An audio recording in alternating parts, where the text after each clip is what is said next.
Panginoon, alagaan mo ang aking pamilya. Panginoon, maraming salamat sa mga bagong blessings na hatid ng araw na ito. Alam ko na marami ka na namang pagpapala na ibibigay sa akin. Tulad na lang ng nagising ako sa araw na ito. Ito pa lang, alam kong may plano ka pa para sa akin. Alam ko na diretso mo akong aalagaan. Tuloy-tuloy mo akong bibigyan ng direksyon at ilalayo mo ako sa mga masasamang pangyayari at masasamang mga tao. At alam ko, Lord, na lahat ng plano mo, lahat ng bagay na gusto mong gawin sa buhay ko, ikakaganda ng aking buhay, ikaka-level up ng aking araw-araw. At alam ko din, Lord, na alam mo ang lahat ng nangyayari sa aking buhay. Alam ko din na bahagi ng blessings mo sa akin ay ang pag-aalaga mo sa akin, na gawin akong safe saan man ako magpunta at saan man ako andun. Ginagawa mong safe ang lugar na yon. At alam ko, Lord, na since ikaw ang nangunguna ng aking buhay, alam kong patuloy mo akong i-guide sa mga darating na araw at panahon at sa lahat ng aking gagawin sa mga susunod na araw, linggo at mga taon na darating sa aking buhay.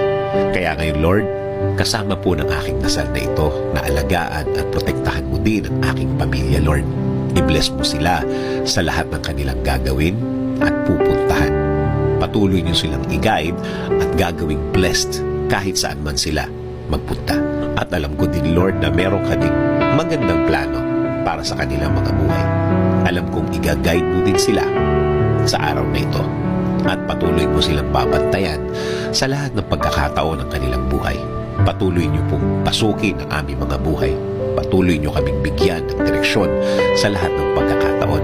Ilagay niyo po sa aming mga buhay ang mga tamang opportunity sa aming mga daan.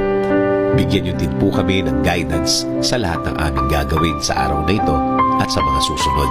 Mga gagawin na nakaayon sa inyong plano, Lord, para maging pleasing po sa inyo ang aming buhay. Gawin niyo rin pong ligtas ang mga biyahe na gagawin namin sa araw na ito. Ilayo niyo po kami sa mga masasamang pangyayari na pwede naming ikapahamak. Ilayo niyo rin po kami sa mga taong gumagawa at nagpaplano palagi ng masama sa kanilang mga kapwa.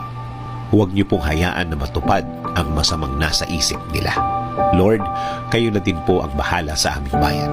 Ilayo niyo ang aming bayan sa kahit na anumang sakuna. Paularin niyo po ang bansang Pilipinas at lagi niyo pong gawing safe ang lahat ng Pilipino sa mundo.